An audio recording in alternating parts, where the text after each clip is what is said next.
नमस्कार दोस्तों, आप सब का एक नई वीडियो में हार्दिक स्वागत है। आज के वीडियो में हम सॉल्व करने वाले हैं यहाँ पर देखिए परसेंटेज के इम्पोर्टेंट प्रश्न और बेसिक से यहाँ पर जो हमारा टॉपिक है स्टार्ट हो रहा है। इसके यहाँ पर 3 पार्ट्स या 4 पार्ट्स बन सकते हैं। जितने भी संभावित प्रश्न हैं इजी टू हार्ड की तरफ चलेंगे। और यह वीडियो जो है यूपी टेट और बीपीएससी ट्राई 4 और यहाँ पर सुपर टेट शिक्षक भर्ती इन सभी में यहाँ पर मैथ्स पूछी जाती है। वही टॉपिक कवर करेंगे जो भी आपके सिलेबस में हैं। सभी प्रश्नों को हम यहाँ पर बहुत ही सिंपल तरीके से समझाने का हम प्रयास करेंगे। वीडियो अगर अच्छा लगे तो प्लीज़ वीडियो को लाइक करना, शेयर करना। देखिए पहला प्रश्न यहाँ पर लिया गया। देखिए 360 का 25%, 600 का x% क्या होगा। अब यहाँ पर जो भी परसेंटेज है तो परसेंटेज आप लोगों को बता देते हैं, कुछ चीज़ें यहाँ पर समझा देते हैं। जैसे 30% है तो 30% को हम लिख सकते हैं 30 बटा कितना 100 लिख सकते हैं यहाँ पर है, क्योंकि प्रतिशत का साइन हटेगा तो नीचे कितना आ जाएगा 100। एक जीरो से हम एक जीरो काटेंगे तो यहाँ पर 3 बटा कितना 10 मान हो जाता है। तो 30% का अगर फ्रैक्शन यानी भिन्न में मान देखें तो 3 बटा 10 मान मिलेगा। इसी तरीके से यहाँ पर दिया गया है 25%, तो 25 बटा कितना लिख सकते हैं 100 और 25 से कम 25, 25 चौका कितना होता है 100। तो 25 के स्थान पर हम 1/4 भी रख सकते हैं। ठीक है, ध्यान रखिएगा। यहाँ पर 360 का हो जाएगा 25%, तो यहाँ पर 25% के स्थान पर 1/4 रख देंगे। इस तरीके से बराबर में दिया गया है 600 का यहाँ पर दिया गया x%, तो x बटा कितना लिख सकते हैं, तो आप बताएंगे 100। जब भी आप इस तरीके से वैल्यू रख लेते हैं तो सॉल्व करने में बहुत ही आसानी मिलती है, सरलता से आप सॉल्व कर पाएंगे। देखिए 2 जीरो से हम 2 जीरो यहाँ पर काट देंगे। अगर एक लाइन में से सॉल्व करना चाहते हैं तो सीधा सीधा यहाँ पर काट सकते हैं। 6 कम 6 कट जाएगा और 6 छः कितना हो जाएगा 36, एक बचेगा 0। तो यहाँ पर कितना आ गया 60 आ गया। अब ये संख्या 4 से कट रही है तो 4 से काटेंगे, 4 कम 4 कट जाएगा, 4 कम 4 लग जाएगा और 4 पंचे कितना हो जाएगा 20। तो कुल मिलाकर इस साइड में बची है संख्या कितनी 15 और इस साइड में कितना बचा है तो आप बताएंगे x। तो x का मान देख सकते हैं बहुत ही आसानी से हमने निकाल लिया। 15 यहाँ पर होगा x का मान। ऑप्शन हमारा पहला करेक्ट आंसर होगा। ठीक है, राइट आंसर हमारा कौन सा हो गया तो आप बताएंगे ऑप्शन ए। अगला प्रश्न देखेंगे, क्वेश्चन नंबर यहाँ पर देखेंगे 2। यहाँ पर देखिए फ्रैक्शन में मान दिया गया है इस तरीके से प्रतिशत वाला। अब यहाँ पर सॉल्व करेंगे और इस समीकरण को ध्यान से देखिएगा। इतना एक समीकरण दिया गया, यहाँ पर पूछा गया है x का मान ज्ञात कीजिए। तो 192 है, कितना है 192 और का मीन्स होता है इनटू।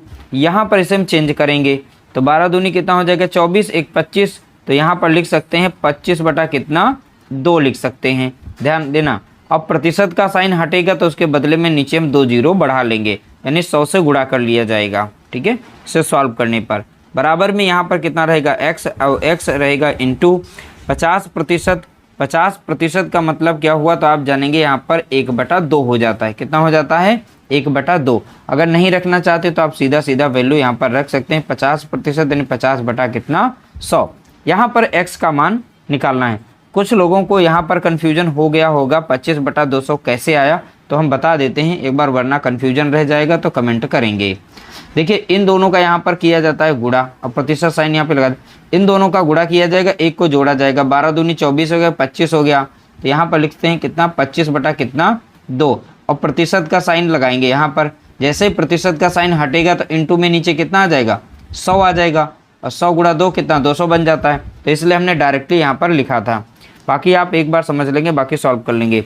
अब ध्यान से देखेंगे, जब भी हमें इस तरीके से वैल्यू मिले और नीचे नीचे वैल्यू कोई कटने वाली हो तो डायरेक्टली आप इसे काट सकते हैं। तो 100 कम 100 कट जाएगा, 100 दूनी यहाँ पर कितना हो जाएगा 200 हो जाएगा। ठीक है, अब 2 से यहाँ पे संख्या कट रही है तो सीधा सीधा काट देंगे। 2 कम 2 लग जाएगा और 2 नाम 18 और 2 छंग 12। तो इस तरीके से 192 कट गया। अब यहाँ पर भी हमारी संख्या कट रही है, 25 से कम 25 हो जाएगा। 25 दूना कितना हो जाएगा तो आप बताएंगे 50 हो जाएगा। ठीक है, अब 2 से अभी भी संख्या यहाँ पे कट रही है। 2 कम 2 देखेंगे, 2 काटेंगे, 2 चौके 8, 2 अठे 16। तो कुल मिलाकर यहाँ पर देखेंगे कितना आ गया तो आप बताएंगे इस साइड में है 48 और इस साइड में बचा था क्या x बचा था। देखिए इस तरीके से हम इसलिए बता रहे हैं काटने को। आप इस तरीके से अगर काटना सीख गए तो आपका बार बार लिखना तो वो बचेगा, क्योंकि पेपर में आपके स्पेस कम होता है। तो कम स्पेस में ही आप इस तरीके से सॉल्व कर सकते हैं और अपना आंसर सटीक निकाल सकते हैं। तो इस तरीके से आपको सॉल्व करने की प्रैक्टिस करनी चाहिए। अगला प्रश्न दिया गया क्वेश्चन नंबर 3, राघव के पास कविता से 20% धन अधिक है, तो कविता के पास राघव से कितना प्रतिशत धन कम होगा। अब देखिए राघव, आर से हम राघव को लिखते हैं और के से हम कविता को लिखते हैं। बोला गया राघव के पास कविता से 20% धन अधिक है, तो राघव के पास अधिक है किससे, कविता से, तो कविता का धन हम 100 यूनिट मानते हैं, इससे 20% अधिक है, तो इनके पास कितना हो जाएगा, 120 हो जाएगा। तो देखिए अंतर 20 का आ रहा है, तो इनसे ये 20% अधिक हो गया। तो कविता के पास राघव से कितना प्रतिशत धन कम है, तो एक्चुअल में यहाँ पर धन कितना कम है ये यहाँ पर हम देख लेते हैं। धन यहाँ पर कितना कम है तो आप निकाल सकते हैं, तो कितना कम है तो आप बताएंगे 20 यूनिट में कम है। तो कविता के पास कम है राघव से कितना, 20, तो कमी प्रतिशत हम निकाल सकते हैं, तो यहाँ प्रतिशत कमी हम निकालेंगे। एक्चुअल में कमी कितने की है, 20 की, और किससे बोला गया ध्यान से समझिए, राघव से शब्द लगा है किससे, राघव से, तो राघव का मान कितना तो आप बताएंगे 120, यहाँ पर हम 100 से गुणा कर देंगे। ठीक है, अब देखिए कट रहा है 20 से कम 20 लग जाएगा, और 20 छक्का कितना हो जाएगा 120। अभी यहाँ पर संख्या जो है 2 से कट जाएगी, 2 3 6 हो जाएगा, 2 से अगर काटेंगे तो यहाँ पर 50 हो जाएगा। अब 3 से इसे हम भाग दे सकते हैं, 3 एकम 3 लग जाएगा, बचेगा कितना 2, और 3 छक 18 लग जाएगा, फिर से बचेगा 2, यानी 16 सही 2 बटा कितना हो गया 3, यहाँ पर करेक्ट आंसर होगा। कितनी कमी हो जाएगी तो आप बताएंगे कमी 16 सही 2 बटा 3%। ऑप्शन बी हमारा यहाँ पर करेक्ट आंसर दिया गया है, तो ऑप्शन बी हमारा राइट आंसर होगा।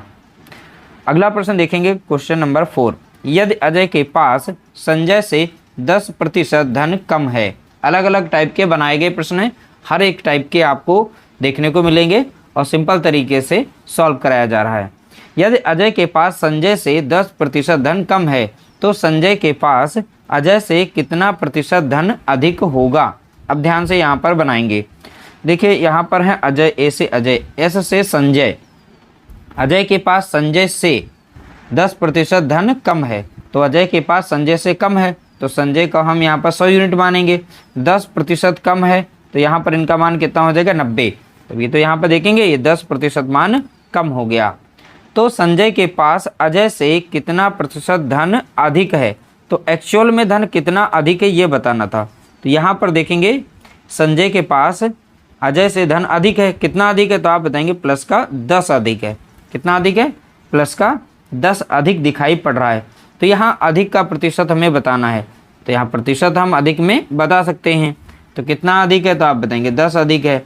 किससे बोला गया, तो अजय से शब्द किसके साथ लगा है, अजय वाले में, तो अजय का मान कितना है यहाँ पर 90, तो 90 को हम नीचे रखेंगे, इंटू में कितना करेंगे 100, क्योंकि प्रतिशत में बताना है। 1 0 से 1 0, अब 9 से इसे हम काट सकते हैं, इसमें लग जाएगा 9 कम 9 लग जाएगा, बचेगा 1, यहाँ 10 हो जाएगा, 9 कम 9, तो इस तरीके से देखेंगे 11 सही 1/9% यहाँ पर धन जो है अधिक है। कितना अधिक है तो आप बताएंगे 11 सही 1/9%, यानी ऑप्शन बी हमारा यहाँ पर राइट आंसर हो जाएगा। तो ऑप्शन बी यहाँ पर करेक्ट आंसर होगा। अगला प्रश्न देखेंगे क्वेश्चन नंबर 5, पंखे के मूल्य में 10% की वृद्धि होने पर उसकी बिक्री में 10% की बढ़ोतरी होती है, बताइए दुकानदार को कितने प्रतिशत का लाभ होगा। जब भी इस तरीके से प्रश्न पूछा जाएगा तो प्रतिशत कमी या प्रतिशत बढ़ोतरी, ठीक है, तो आप यहाँ पर निकालेंगे x + y + x × y upon 100 के फार्मूले से। इसमें यहाँ पर जब भी बढ़ोतरी होगी यानी बढ़त होगी, ठीक है, बढ़त यानी इंक्रीजमेंट, तो बढ़त में आपको वैल्यू को प्लस में रखना है। अगर बात करेगी कमी की अगर बात होगी तो वैल्यू को माइनस में रखना है। अगर पूरे यहाँ पर समीकरण को सॉल्व करने पर आंसर प्लस में आता है तो समझ लिए बढ़त को रिप्रेजेंट कर रहा है, वृद्धि को रिप्रेजेंट कर रहा है। अगर माइनस में आता है वो कमी को रिप्रेजेंट करेगा, बस इतना ध्यान देना है। बाकी सभी में यही फार्मूला हम यूज़ करेंगे। बोला गया पंखे के मूल्य में 10% की वृद्धि हो रही है, पहली तो वृद्धि हो रही है, फिर बोला बिक्री में 10% की बढ़ोतरी, यानी दोनों बढ़ोतरी कर रहे हैं। यहाँ पर वृद्धि बढ़त ही हो रही है और 10% बिक्री में भी बढ़त हो रही है, तो कुल परिवर्तन हम निकाल सकते हैं प्रतिशत परिवर्तन।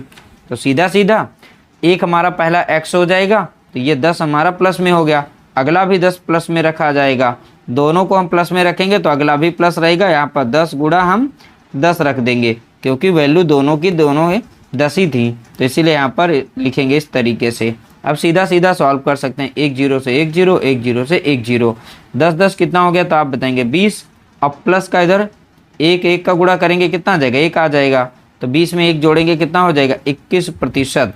तो यहाँ बढ़त कितनी हो रही है, यानी लाभ कितने का, और प्लस में आएगा तो लाभ ही होगा, तो यहाँ पर 21% का यहाँ पर लाभ हो रहा है। ऑप्शन हमारा यहाँ पर सी करेक्ट आंसर दिया गया है। अगला प्रश्न देखेंगे क्वेश्चन नंबर 6। देखिए क्वेश्चन नंबर 6 में, यदि कूलर का मूल्य 20% बढ़ जाए जिससे उसकी बिक्री 10% कम हो जाए, तो बताइए दुकानदार को कितने प्रतिशत की हानि या लाभ होगा। तो हानि या लाभ हम उसी तरीके से निकाल सकते हैं, जब भी हमारा आंसर जो है प्लस में अगर आता है तो लाभ हो रहा है, अगर माइनस में आता है तो हानि हो रही है। तो x + y और प्लस x × y अपॉन में 100, यही यहाँ पर फार्मूला हम लगाने वाले। फार्मूला क्या कह सकते हैं या शॉर्ट ट्रिक का, ये बहुत ही सिंपल सा फार्मूला है। जब इस तरीके से आएगा इस तरीके से वैल्यू आपको रखनी है, ठीक है। फार्मूला लिखने की ज़रूरत नहीं है, आपको पैटर्न आता है तो आप वैल्यू डायरेक्ट रखिए, सॉल्व करिए, आंसर आ गया। तो चलिए इसमें वैल्यू को हम रख देते हैं। बढ़त बोला गया 20% बढ़ जाए, तो यानी इसे हम प्लस में रखेंगे 20 को। फिर बोला गया 10% कम, यानी कमी को रिप्रेजेंट करा है, तो अगला मान हम माइनस में रखेंगे। जब भी एक प्लस में हो एक माइनस में हो, अगला साइन आपको सदैव माइनस में लगा देना है।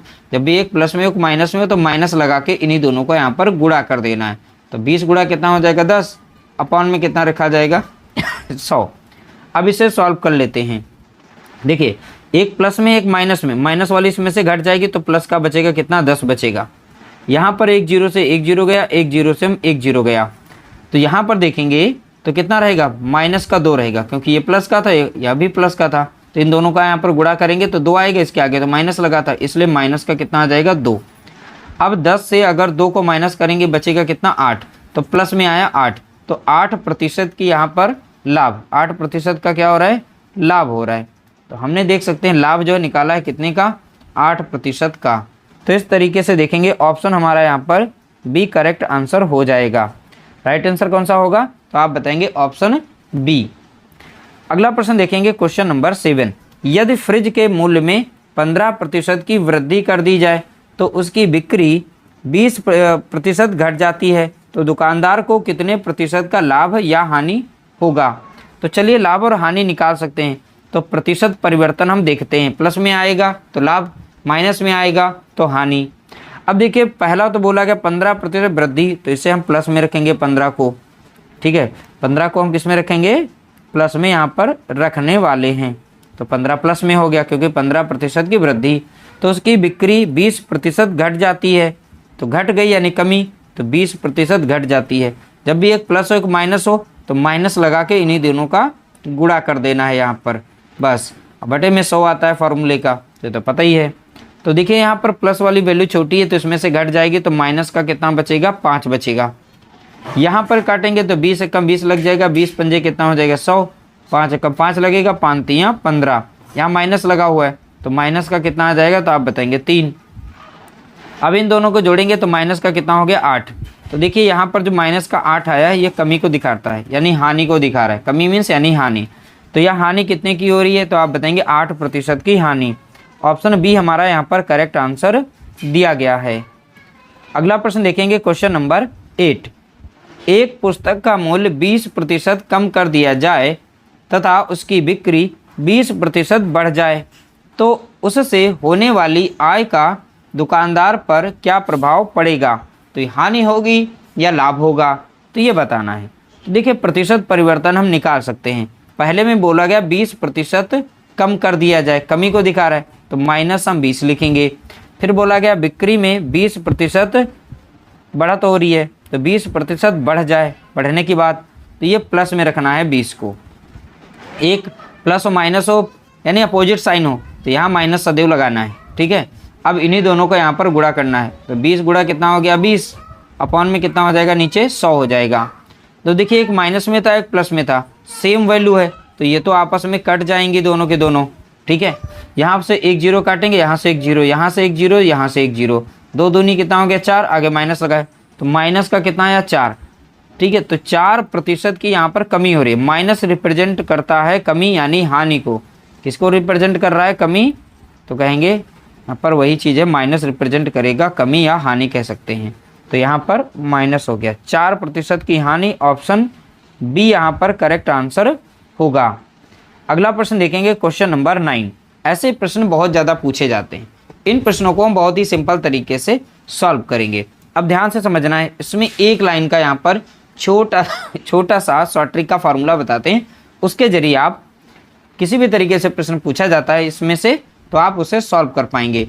नेट यहाँ पर देखेंगे, इसमें पूछ लेता है कभी पुराना मूल्य, कभी पूछेगा नया मूल्य, ठीक है। तो अब देखते हैं इसमें क्या है। चाय के मूल्य में 10% की वृद्धि हो जाने से एक गृहिणी 330 रुपये में पहले की अपेक्षा 0.5 kg चाय कम खरीद पाती है। तो बताइए चाय का पुराना मूल्य क्या है। तो हमें पुराना मूल्य बताना है, तो पुराना मूल्य निकालने के लिए और नया मूल्य निकालने के लिए जो भी छोटे छोटे फार्मूले दो हैं वो बता देते हैं, शॉर्ट ट्रिक के फार्मूले हैं, उनके जरिए आप एक लाइन में आंसर उनका निकाल सकते हैं। जब भी पुराना मूल्य निकालेंगे तो सबसे पहले ऊपर लिखेंगे रुपए। यहाँ पर जो भी इस प्रश्न में रुपए की बात करेगा, जैसे कि यहाँ पर रुपए लिखे गए हैं 330 रुपये, यहाँ पर कुछ यहाँ पर इतनी पहले की अपेक्षा इतना कम खरीद पाता है या इतना अधिक खरीद पाता है जो भी, तो वो केजी यहाँ पर मान रखेंगे, जो भी केजी यहाँ पर मान दिया गया होगा, ध्यान रखना। इनटू में जितनी यहाँ पर प्रतिशत में वृद्धि हो रही है या कमी हो रही है, उस वैल्यू को आप यहाँ पर रखेंगे, ठीक है। वृद्धि या कमी को हम फार्मूला बना देते हैं, उसके बाद यहाँ पर हम वैल्यू रखेंगे। तो यहाँ पर x मान लेते हैं, जो भी यहाँ पर प्रतिशत वृद्धि हो या कमी हो जो भी यहाँ पर रखेंगे। अब ध्यान रखिएगा, जब भी पुराना मूल्य निकाला जाएगा तो 100 में अगर यहाँ वृद्धि हो रही है तो प्लस करके लिखेंगे, अगर यहाँ पर यही वैल्यू जितनी वृद्धि हो रही है वही यहाँ पर नीचे जोड़ेंगे, तो x ऊपर x ऊपर सेम रहेगा, बस इतना मान देखेंगे। अगर यहाँ कमी होती तो माइनस में x कर देते, बस इतना होता है। तो दोनों साइन यहाँ पर लिखते हैं, प्लस का एक माइनस का हमने बता दिया। अगर वृद्धि है तो प्लस करिएगा यहाँ पर, अगर यहाँ पर कमी हो रही तो कमी करिएगा, बशर्ते इसी फार्मूले से एक लाइन में सॉल्व करेंगे। हमें याद करने नहीं होता, सीधा रुपए जो भी दिए जाएँ तो आपको यहाँ पर लिख लेने हैं।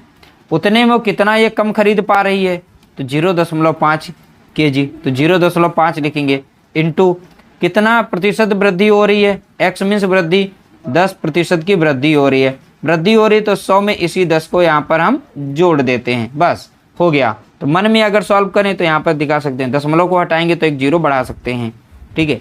तो यहाँ पर 3300 हो जाएगा, अपॉन में नीचे 5 रहेगा, गुणे में कितना रहेगा 10 बटा कितना हो जाएगा 110 हो जाएगा। अब सीधा सीधा हम सॉल्व कर सकते हैं, 5 कम 5 हो जाएगा, 5 दूना 10 हो गया, एक जीरो से एक जीरो काटेंगे, 11 कम 11 और 11 3 कितना हो गया 33, और 30 दूना कितना हो जाएगा 60। तो देखेंगे पुराना मूल्य हमारा कितना आ गया, तो आप सीधा सीधा निकाल सकते हैं, एक लाइन में आ गया 60 रुपये पर केजी। कितना आ गया 60 रुपये पर केजी। तो पुराना मूल्य हमने देख सकते हैं इस फार्मूले से निकाल लिया है। बशर्ते जो भी यहाँ पर शॉर्ट ट्रिक के फार्मूले बताए जाते हैं एक लाइन में, तो उनको ज़रूर इस तरीके से नोट करिएगा। आपके पास कोई बुक हो उसमें इस तरीके से अप्लाई करके उनको प्रैक्टिस करिएगा। इस तरीके से वो जो फार्मूले होते हैं वो ऐसे ही आप लोगों को अच्छी तरीके से रट जाते हैं, यानी याद हो जाएंगे। अगला प्रश्न लिया गया, क्वेश्चन नंबर देखेंगे 10। चीनी के मूल्य में 10% की कमी हो जाने से एक गृहिणी 100 रुपये में पहले की अपेक्षा 0.5 kg चीनी अधिक खरीद पाती है, तो खरीद पा रही है यहाँ पर। तो बताइए चीनी का परिवर्तित मूल्य क्या होगा। परिवर्तित मूल्य यानी कि नया मूल्य, पुराना मूल्य कुछ भी रहा होगा, तो हमें यहाँ पर पूछा गया हमसे है नया मूल्य। तो नया मूल्य आप बहुत ही सिंपल तरीके से निकाल सकते हैं। उसके लिए आप लोगों को यहाँ पर छोटा सा एक बेसिक सा वही शॉर्ट ट्रिक का फार्मूला हम बता देते हैं। तो नया मूल्य के लिए वही लिखना है, रेट जो भी इसमें रेट दी जाएगी, जैसे यहाँ पर 100 रुपया रेट दिया गया है, इसको डिवाइड करना है, जितना वो कम या अधिक खरीद रही है उससे डिवाइड करना है। 0.5 kg वो अधिक खरीद पा रही है, इससे डिवाइड कर देना है। इनटू हमें कर देना है जितने प्रतिशत की कमी हो रही है या वृद्धि हो रही है वो आपको यहाँ पर रखनी है, x के रूप में हमने लिख दिया है, ठीक है। और यहाँ पर कुछ भी नीचे नहीं रखना है, केवल यहाँ पर 100 रखना है, बस इतना सा ही ये छोटा सा विद्धि वर्ग का ये शॉर्ट ट्रिक का फार्मूला कह सकते हैं। अब इसमें वैल्यू रखेंगे, रेट हमारा कितना था तो आप बताएंगे 100 रुपया था, ठीक है। उसमें कितना वो अधिक खरीद पा रही थी 0.5, तो 0.5 रखेंगे। तो फार्मूला यहाँ पर जो हमने रखा है यहाँ पर शॉर्ट ट्रिक का फार्मूला, ठीक है, यहाँ पे केजी यहाँ पर होता है, हमने डायरेक्ट रख दिया है फार्मूला, तो यहाँ पर केजी नहीं पहले से ही आप केजी रख लीजिए, जितना कम और ज़्यादा होता है वो। अब यहाँ पर इनकी केजी में कितना था, 0.5 केजी चीनी वो अधिक खरीद पा रही है, तो इस तरीके से नीचे लिख देंगे। इनटू में एक्स मीन्स हो गया प्रतिशत कमी, कितनी प्रतिशत कमी है तो आप बताएंगे 10 की, बटे में नीचे कितना रख देंगे, 100 रख देंगे। यहाँ से दशमलव हटाएंगे तो एक जीरो बढ़ा लेंगे, यहाँ पर 2 जीरो से हम 2 जीरो काट सकते हैं, और 5 एकम 5 काटेंगे, और 5 दूना 10, 10 दूना कितना हो जाएगा तो आप बताएंगे 20। तो यहाँ पर 20 रुपये पर केजी कितना आ जाएगा, 20 रुपये पर केजी यहाँ पर होगा। ठीक है, तो ये इसका नया मूल्य निकला है। तो देख सकते हैं ये छोटा से छोटे फार्मूले थे, इसके जरिए जो है आप बहुत ही आसानी से बिना प्रश्न से घबराए आप प्रश्न को अटेंड कर पाते हैं। तो उम्मीद करते हैं आज का सेशन आप लोगों को अच्छा लगा होगा। अच्छा लगा हो तो प्लीज़ वीडियो को लाइक करना, शेयर करना।